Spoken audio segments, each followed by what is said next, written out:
Usap-usapan ngayon sa social media at sa malalaking pahayagan ang tila nakagulat na pasasalamat ni Vice President Sara Duterte kay President Bongbong Marcos kaugnay ng pagkakadetay ng kanyang ama, dating Pangulong Rodrigo Duterte, sa The Hague, Netherlands. Marami ang nagtatanong, bakit nga ba imbes na magalit, nagpasalamat pa si VP Sara? Sa kabila ng sakit at hinanakit na dulot ng pagkaka-aresto ng kanyang ama, inamin ni VP Sara na ito rin ang naging dahilan upang muling mapalapit ang kanilang pamilya. At sa aspetong ito, nagpapasalamat siya kay Pangulong Marcos. Matatanda ang inaresto si dating Pangulong Duterte noong Marso 11 sa Ninoy Aquino International Airport sa bisa ng arrest warrant na inilabas ng International Criminal Court para sa kasong Crimes Against Humanity. Ang operasyong ito ay naisagawa sa tulong ng Interpol at ng Philippine National Police. Bagamat una niyang sinisi si Marcos sa pag-aresto at paglipad ng kanyang ama patungong The Hague, ipinahayag ni VP Sara na nagkaroon siya ng bagong pananaw matapos niyang asikasuhin ang mga kinakailangang bagay para sa kanyang ama. Nakakalungkot na nangyari ito sa loob ng ICC, pero oo, nais kong magpasalamat sa kanya. Ani VP Sara sa isang panayam sa The Hague. Sa kanyang huling pagbisita sa kanyang ama, kasama niya ang kinakasama nitong si Hanilet Avancenia at ang kanilang anak na si Kitty Duterte. Samantala, ang ina ni VP Sara, si Elizabeth Zimmerman, ay nasa Netherlands na rin at naghihintay ng pagkataong makita ang dating Pangulo. Araw-araw, daan-daang Pilipino, karamihan ay Overseas Filipino Workers OFW, ang nagtitipon sa labas ng Scheveningen Penitentiary Compound upang ipakita ang kanilang suporta at manawagan para sa pagbabalik ng dating Pangulo sa Pilipinas. Ngunit sa kabila ng lahat ng ito, may isang bagay na ikinatuwa ni VP Sara, ang muling pagbubuo ng kanilang pamilya. Napakaswerte ko dahil nagkaroon ako ng isang kapatid sa kabila ng lahat ng nangyari, ang mga pag-atake, ang issue sa confidential funds, at ang impeachment. Ngayon may relasyon na kami ni Kitty at masaya ako, ani ng pangalawang Pangulo. Bukod dito, inamin niyang ang pagkakatinin ng kanyang ama ay nagbigay daan upang muling mabuo ang kanilang ugnayan bilang mag-ama. Nagkaroon kami ng pagkakataon na mag-usap, hindi tungkol sa kaso, kundi tungkol sa buhay at pamilya. Hindi na namin dinidiscuss ang legal na usapin dahil naintindihan naming mga abogado lang ang maaring mag-usap tungkol dito. Kaya pinag-uusapan na lang namin ang mga personal na bagay, pati na rin ang sinasabing boyfriend ni Kitty, pagbabahagi ni VP Sara. Pagdating naman sa legal na laban ng dating Pangulo, binubuo na umano nila ang isang malakas na team ng mga abogado na pamumunuan ni Nicholas Kaufman upang ipagtanggol ito. Samantala, ayon sa kilalang pro-Duterte vlogger na si Badong, ganito raw ang isang tunay na leader. Hinahanap ang positibong aspeto sa kahit na anong negatibong sitwasyon. Para sa mas detalyadong opinyon ni Badong ukol sa isyong ito, panoorin ang kanyang buong komento sa video na ito. Alam niyo, magaling talaga yung mga Duterte, no? Ganun po yung mga leader, eh, no? Hindi po yan yung naghahanap ng sisi. Lagi po silang nakakakita sa positive, ng positive sa mga negative, no? Laging may natututunan, laging ganun po ang mga totoong leader. Ito po ang pahayag ni VP Sara. This really is ironic, but I have to thank Bongbong Marcos because there was forgiveness between me and PRRD for all that has happened in our lives. And we have a relationship now, a father-daughter relationship. Kung matatandaan nyo po, matagal pong panahon na si Sara Duterte ayaw, yung sinasabi ko nga matigas ang ulo, no? Bagamat wala po silang lantad na riff yung nag-aaway ng harap-harapan, eh nakikita po natin na may kanya-kanya po silang kilos lalo na sa politika, no? Nakikita po natin noong 2019, meron pong line-up si PRRD sa senatoriables. Meron din pong line-up yung hugpong ng pagbabago. Hugpong, no? Si BP Sara, under ni BP Sara. Tapos, yun pong 2022 mismo, di ba? Iba po yung direction nila eh. Si PRRD, gusto niyang tumakbo si VP Sara na presidente. In fact, pinaatras niya si Bongo. Pinaakyat niya pala. Hindi. Mali. Kaya po si Bongo Vice President ang pinatakbo tapos si Bato ay presidente kasi pagpa-file pa lang ni Bato sabi niya anytime na gusto ni BP Sara na tumakbong presidente magi-giveaway siya, 'di ba? Replacement. So kitang-kita po natin 'yan yung rift na 'yan na mag-ama at least sa politika kahit hindi po sa personal, no? Yan po yung ibig sabihin ni BP Sara na dahil dito sa ginawa ni Bongbong Marcos sa tatay niya, nagkaroon na po sila ngayon, no, nagkapatawaran between me and PRRD, no, sa kay BP Sara at kay PRRD at saka sa mga nangyari sa kanila nung mga nagdaan. Yun nga, yung nagsusuwagan yung mag-ama eh. Ayaw pasakop sa isa't isa. Ngayon po, completely, si BP Sara surrender na sa kanyang tatay, di ba? Kasi siguro nakita rin ni BP Sara yung wisdom ng kanyang ama, no? Na kung si BP Sara nakinig na siya na yung tumakbo na presidente, katulad ng kagustuhan ng kanyang ama na magpresidente siya, hindi sana natin inabot. Kaya lang wala pong ganyan yung mga Duterte, hindi po sanay nasisihan eh. Kaya nga po asar na asar ako dito sa mga supporter ng Duterte na ang hihilig manisi. Samantalang yung mga Duterte, nakakulong na si Tatay Digong, wala pong paninisi na nagaganap. Wala pong sisihan. Ni hindi mo pa maringgan si Tatay Digong na kung tumakbo ka sana anak ng presidente. Wala po eh. Sa kanila lahat, ginawa nila yun kung ano man. Sabi nga ni Tatay Digong, yung mga ginawa ko para sa bayan. Tapos. Walang pagsisisi. O ngayon, si BP Sara, nakita naman natin, very positive siya. Very positive. Kasi ngayon lang na-realize ni BP Sara na yung kinampihan niya talaga, no? Ibang uri ng nilalang, bukod sa wala ng utang na loob. Okay lang nang huwag kang tumanaw ng utang na loob eh. Pero yung hindi ka na tumatanaw ng utang na loob, ikaw pa ang cause. Ikaw pa ang magiging dahilan para sa kapighatian ng kapartner mo, ng kaalyado mo ng mga Duterte. Putya, ibang klase talagang utak. Hindi ka na nga sinasabihan na tanawin mo utang na loob na dahil yung tatay ko yung, no?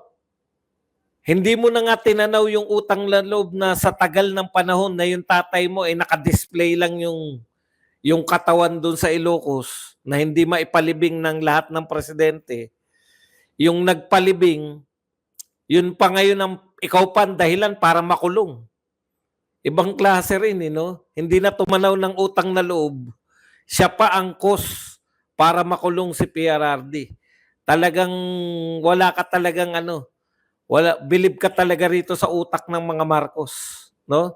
Ibang uri sila na nilalang, hindi po sila katulad natin. Hindi po sila katulad ng pangkaraniwang politiko. Alam niyo po yung sinasabi ng mga pangkaraniwang politiko? Delikado yan. Pag yan kunwari, binigyan ng pera ng isang negosyante, delikado yan kasi tatanaw ng utang na loob ron sa nagbigay sa kanya ng kampanya, yung perang pangkampanya, yung campaign na fund. Di ba? Ang mga politiko ganun eh. Delikado yung mga namimigay ng campaign fund niya kasi manghihingi yan ng kapalit.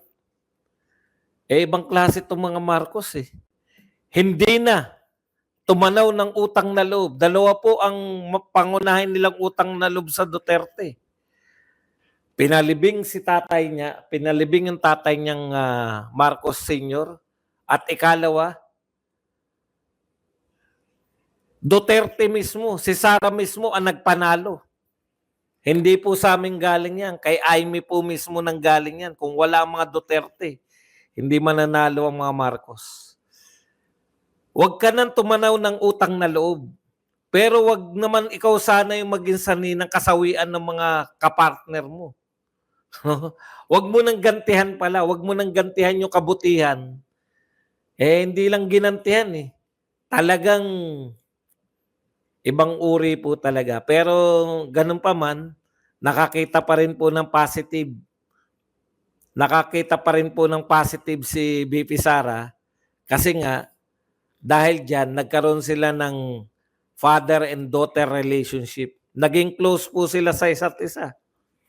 Dati may natatandaan pa ako na ano, eh, 'no, na, yung I will not give light, 'no, to the PDP laban na candidates anymore. 'Di ba? Yung sa 2022 ayaw niya ng makialam sa, partido ng tatay niya. Ngayon all out support po si VP Sara. All out support na kay Tatay Digong. Yung ganun din yung ama sa anak. Hindi, si Tatay Digong naman, hindi naman nawala yung suporta niya kay VP Sara eh. In fact, tatakbo na si Bongo na Vice President eh. Nung nag-file po si VP Sara ng Vice President, pinaatras niya si Bongo para magpresidente pero umatras din. Anyways, ganyan talaga buhay. Tapos na po yan pero nakakita pa rin po yung mga Duterte, sabi ni VP Sara, nagpapasalamat pa rin siya kasi naging close yung mag-ama eh. Biruin mo, araw-araw sila nagkikita noon. Noon, tanungin mo, nung hindi pa nag-aaway-aaway, hindi kami nagkikita, hindi kami nagkakausap, laging ganun. Ngayon, araw-araw may update si VP Sara galing kay Tatay Digong. Halos araw-araw. Okay, punta na po tayo rito sa dito po kay Torre, no? Nakakatuwa po. Yung gustong palabasin ni Torre na hindi totoo yung pinalalabas na siya yung most hated, no? Ito po ang sinabi ni Torre. Bakit marami ang nagpapapicture sa akin? Kita niyo naman, ha? Dinala ko ang 3 anak ko sa isang mall. Magkakasama kami at pinag-mall ko sila eh. Bakit marami namang nagpapapicture sa akin? Hindi, lakas ng wifi ko eh. Malakas ang wifi ko kaya lang hindi ko na-connecta, naka-data pala ako kasi lumabas ako kanina eh. Naka-data po ako. Kaya hindi ko po na sa wifi. Pakiwan lang po, pakiwan. Mag-1 lang po tayo para bago tayo tumuloy.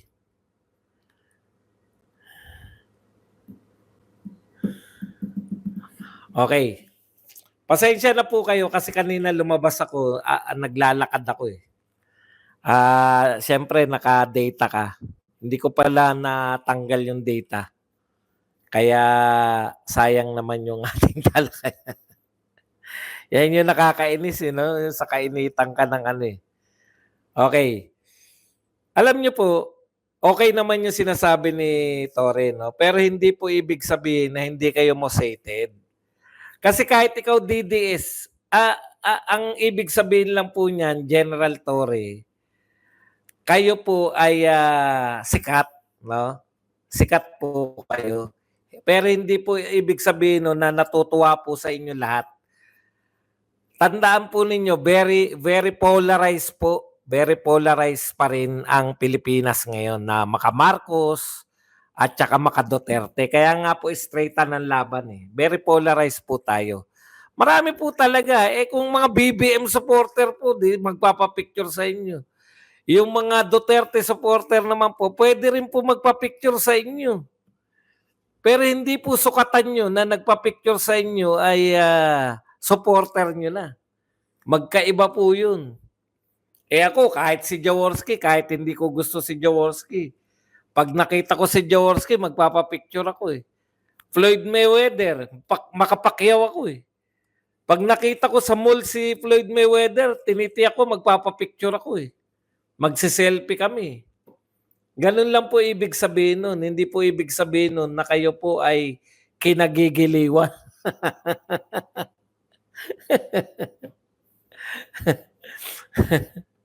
Okay.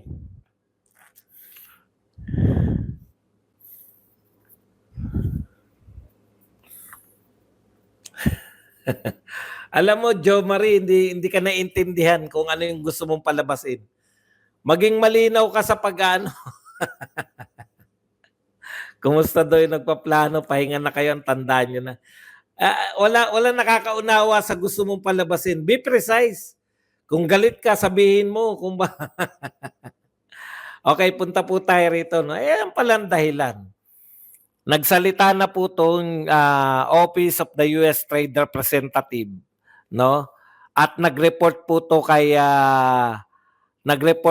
Donald Trump in its 2025 National Trade Estimate report to US President Donald Trump and Congress. The USTR o yung United States Trade Representative said corruption is pervasive and long-standing problem that US businesses have to deal with the Philippines.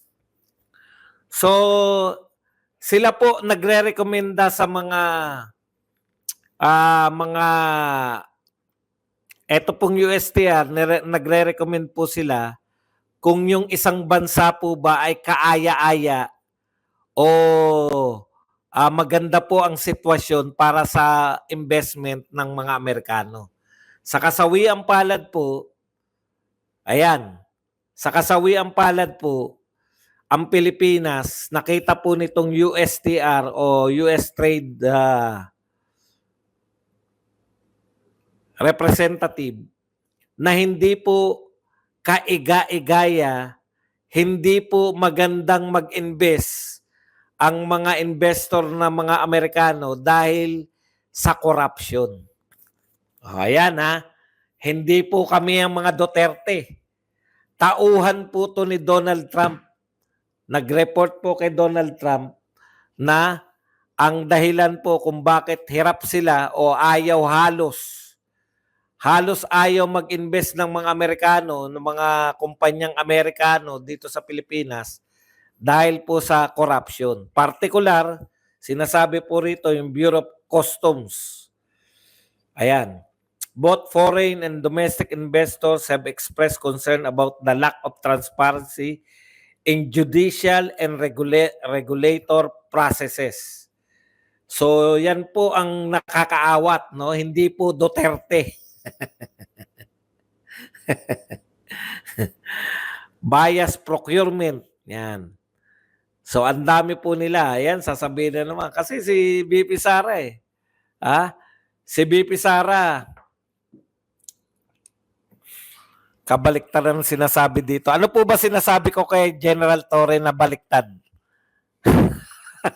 Ang sinabi ko po kay General Torre, marami nagpa-picture sa kanya. Sabi ko pa, natural lang yan. Hindi ibig sabihin na ikaw ay hindi na kinamumuhian. Natural yan dahil sikat ka. Ano po ang baliktad? Hindi kayo naniniwala na marami nagpapapicture? O di hindi.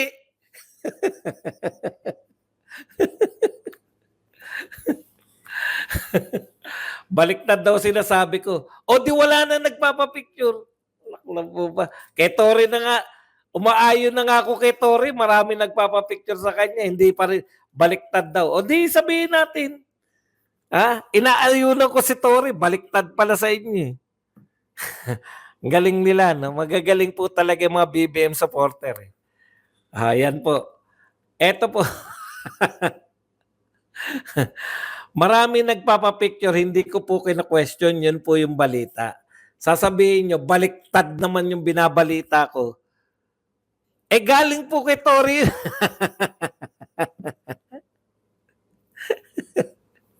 Binasa ko po yung sinabi ni Torre, marami raw nagpapapicture sa kanya.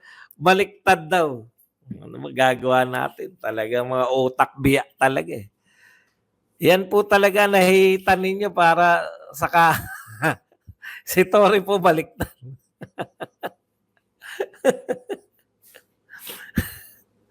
Wala naman pong pinag-usapan yung kagalingan niya eh. Ako, real talk po, ako kasi ang tao na, anong tawag dito? Yung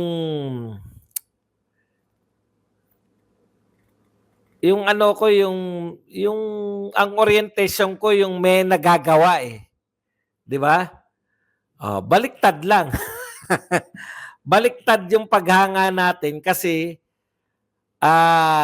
baliktad yung ginagawa niya. Pero sa amo niya, talagang malaking bagay si Torre. Biruin mo yun, magpadala ron ng sa KOJC para hulihin si Pastor Kibuloy. Libo-libo pinadala.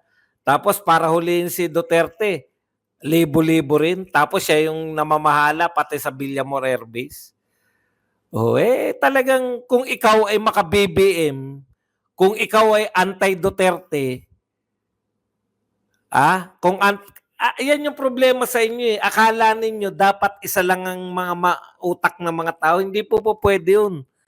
Ang ibig po sabihin na masyadong polarized is either maka-Duterte ang mga Pilipino ngayon, is either maka-Duterte or maka-Marcos. May konting mga makadilawan, ganun. May konti pa rin na ano. Ang ibig ko po sabihin, kung ikaw po ay anti-Duterte, dapat kang bumilib kay Torre. Kasi effective yung ginagawa niya eh. Nakukuha nyo? Pero sa aming mga pro-Duterte, magagalit kami kay Torre kasi wala siyang pakundangan eh. Hindi niya binibigyan ng patas na laban yung mga hinuhuli niya eh. Hindi po reverse. Talaga po, ito kasi ang dapat niyong tanggapin, no? Ang tanggapin niyo po, walang isang katotohanan. Sa mga anti-Duterte, masamang tao si Duterte. Pero sa ating mga pro-Duterte, siya po ang pinakamagaling na presidente. Ganon din po si Torre. Sa mga anti-Duterte, siya po pinakamagaling na general. Sa mga pro-Duterte, hindi. Tatanggapin niyo po kasi yung mga pananaw ng tao. Ang mahirap po kasi yung ipagpipilitan niyo. Kaya pag sinabi nila, halimbawa, magaling si Gadon. Magaling sa inyo BBM supporter kayo. Ako madali ko pong maunawaan kung bakit Ang problema kaya kayo nag-aaway-away dahil tanga kayo o nagsasabi lang na we. Kita mo si Pretty Emmy, we daw, we. We ka rin.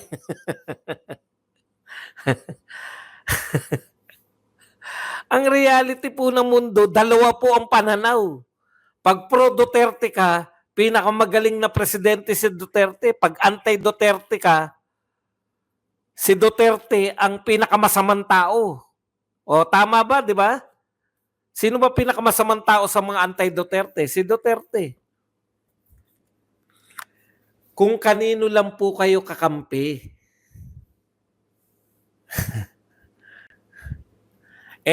tinitiyak ko sa inyo. Ngayon, ang sinasabi ko, pwede naman nagpapapicture sa kanya. Ako, magpapapicture ako pag nakita ko yan. General, papicture naman. Katulad ng kay Alan Cayetano. Nakita ko sila, nagpapicture ako. Ganun lang po yung mga celebrity yan eh. Halimbawa po si Sharon Cuneta. Ayaw natin dyan dahil asawa siya ni Kiko. Pag nakita nyo ba yan, di kayo magpapapicture. Ganun lang po yun. Kaya wala pong isang katamaan. Ang tama sa kanila, mali sa atin. Kaya nga may judge eh. Dapat judge. No? Dapat judge po yung... Kaya nga po may korte tayo. Hindi po pwedeng yung tatalo-talo tayo ng walang kawawaan. Okay, punta po tayo rito. Papakita ko lang po sa inyo kung gaano po ako magpapapicture. Kasi ipopost ko yan, may picture ko. Meron po ako rito yung pamagat po ng aking dito sa Facebook. BBM lagapak sa rating. Tama naman, di ba? Lagapak naman talaga. Ngayon, ano po ang sabi nila?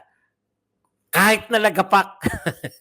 Meron akong, ayan, tama ka, Serbado, ayan. Yung mga meron dito, tignan nyo po sila magsalita. Lagapak ba, Kuya Badong, Aratelis TV? PBBM pa rin ang presidente.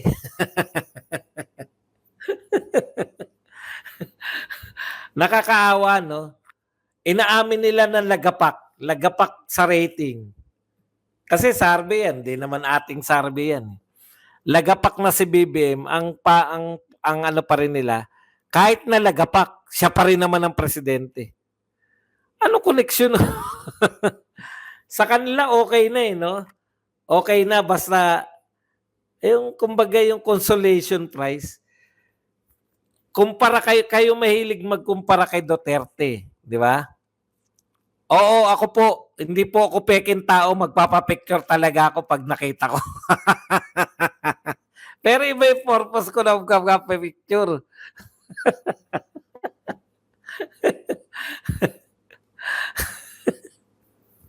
Hanggang kung magagalit po kayo, ano magagawa natin?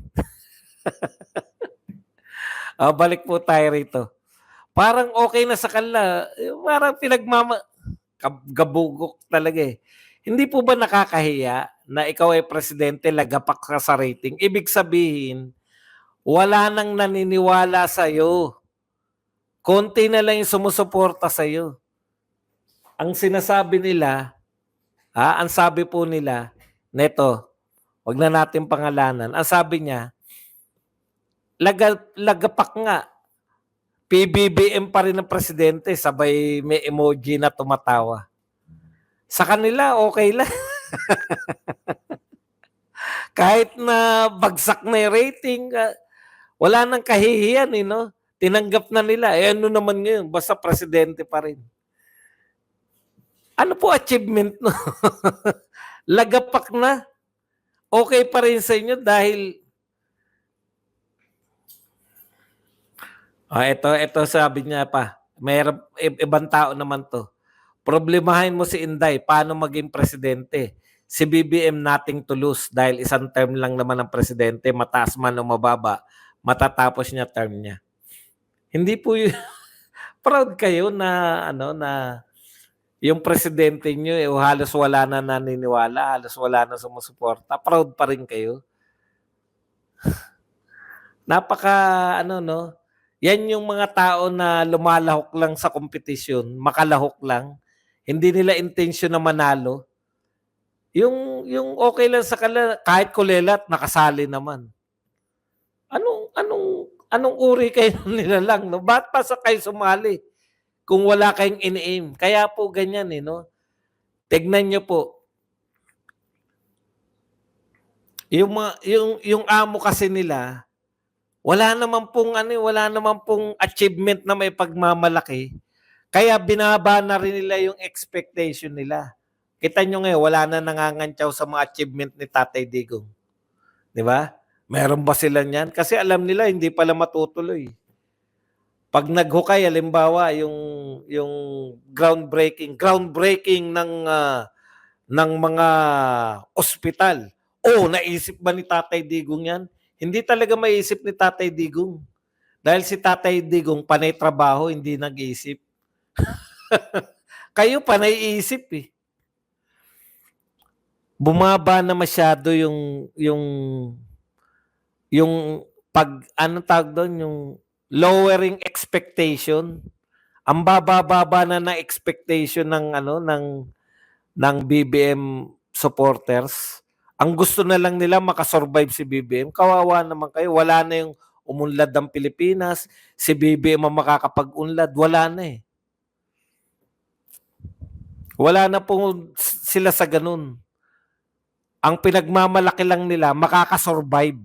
Ang baba ng standard ng pamumuno, no? Parang hindi ko talaga makuha. Kahit walang ginagawa, at least nariyan siya. At least naging presidente siya. Si Sara nyo, problemahin nyo kung paano magiging presidente. Hay nako.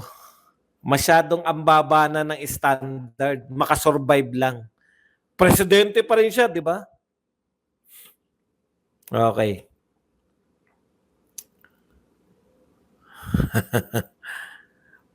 Nakakaawa kasi Ito pa isa. Ito po, yung dinidiscuss ko naman dito, yung sinabi na kahit isa lang ang napatay, pwedeng crime against humanity. Ang kinukot ko po dyan, yun pong ICC spokesperson. Tignan niyo po yung mga reaction ng mga BBM supporters. Ha? Di ka naman abogado or political experts para paniwalaan mo sarili mo na madaming maniniwala sa'yo. Ha ha ha. Hindi po nila dinidebunk yung sinasabi ko. Ang sinasabi lang nila, hindi ka naman abogado di abogado na lang lahat ng maging vlogger, lahat na ng vlogger. Ilan ba abogadong vlogger nyo? Kung yun ang katwiran nyo. May lumabas may dumungaw ng kulangot sa akin. Alam nyo po, mali pong katwiran yan. Pinapaliwanag ko, napalpak yun. Na naghanap si BP Sara ng 30,000 na biktima, bigla nyo sasabihin na hindi ka naman vlogger hindi naman kinakailangan ng 30,000 nung binanatan ni Badong. Ang kakatwiran, alam nyo po, katwiranan po, sagutin nyo yung kinakatwiran ko. Hindi sasabihin nyo, hindi ka naman abogado. Abogado lang ba may karapatang magsalita? Saan ba magagaling ang abogado? Ibig nyo sabihin ng mga abogado, magagaling sila lahat? Mag-vlog? Katarantaduhan po yan. Kung pagpapaliwanag, di sabihin na lang natin lahat na lang, abogado na lang magtrabaho lahat.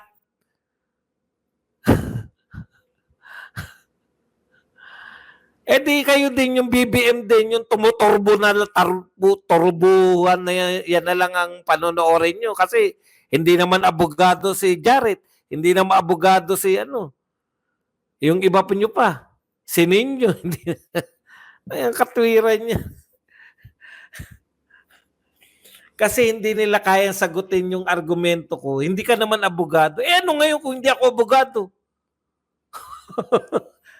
Ang tanong, tama ba yung sinasabi ko o mali? Ano koneksyon ng pagiging abogado mo na nagsasabi kayo na 30,000? Sagot, yung dyan siya nag-react 30,000 yung sinasabi niyong biktima nung hinanapan kayo ng pangalan, ay kahit isa lang mang biktima, pwede pa rin yung crimes against humanity. Utot nyo, isa lang ang biktima, pwedeng crimes against humanity. Katarantaduhan. Alam niyo po, talo lang kami ng mga abogado pagdating sa batas. Ang pagbablog naman, hindi naman laging ayon po sa presidential decree. Hindi yun natalakayin nila, doon sila magaling. Sa politika, automatic ba na abogado magaling sa politika? Yan yung pinag-aralan ko politika patas-patas lang kami sa politika. Alam niyo po, hindi porket abogado mas magaling na sa amin. Abogado ka, di magaling ka sa batas. O di sa batas ka, hindi naman batas itong pinag-uusapan natin Batas ba yan? Ang politika, batas ba ang politika? Pag nagsuri ba yun ng, alimbawa, susuriin, bakit bakit mananalo yung mga pro Duterte? Anong batas yung pinag-uusapan doon? Kung batas, talo ko ng abogado. Puta, kung pagsusuri ng politika, paano sila? Ano yung automatic yun? Panalo na sila. Or political expert. Sino may sabing hindi ako political expert? Di ba? Hindi rin naman kayo mga politiko. Walang sariling content yan si Badong kung ano-ano lang ang marinig o mabalitaan. Yun na yung content. Wala raw ako sariling content. Ang gusto yata nito, no, na ako magke-create ako ng sarili kong balita. Vlogger po ako. Hindi po ako, anong tawag do'n, yung hindi po ako nagbabalita. Ay, hindi. Hindi po ako researcher, no? Hindi po ako creator ng balita. Hindi researcher eh. Ano ba tawag doon yung sila yung ano? Hindi, newscaster, nagbabasa lang yan. Mga writer ng mga balita, di ba meron ganon? Bakit daw, wala daw akong sariling content? Eto nga yung content ko. Ang content ko, kanya-kanyang content yan eh. O, field reporter, di ba? Ang content ko, ayan, producer, correct yun, tama, producer. Kasi ang producer, ganito ang producer, di ba? O, eto, pupuntahan natin yung, may nabalitaan tayo, sige, siya yung mag-assign ng mga director. Yun po talaga, sila yung gumagawa ng balita. Ako po, hindi ko masasabi sa ibang vlogger. Kasi ibang vlogger, taga-tawa lang. Ang content nila, di ba? Pakinggan natin si ganun. Tapos ipa-play na nila. Tapos tatawa lang sila. Pakinggan natin si ganun. Iba-iba po kami. Di ba? Meron naman mga pinanggagalingan ng balita. May mga bubwit. Yun, iba-iba po. Pero sabihin mo wala akong content, ano tawag dito? Ano tawag dito sa ginagawa ko? Hindi ba content to? Marunong ka pa eh. Content nga to. Ang tawag po dito sa ginagawa namin content. May marinig lang nagmamarites. Hindi po ako nagmamarites. Paminsan-minsan nagmamarites tayo pero madalas po balita to, nagre-react tayo. Komentarista po ako. At yun nga mga kababayan, anong masasabi niyo sa balitang ito? Maaring ihayag ang inyong opinyon at kuro-kuro sa comment section sa ibaba. Huwag din kalimutang mag-like, mag-subscribe at mag-share sa bidyong ito. Maraming salamat sa panonood.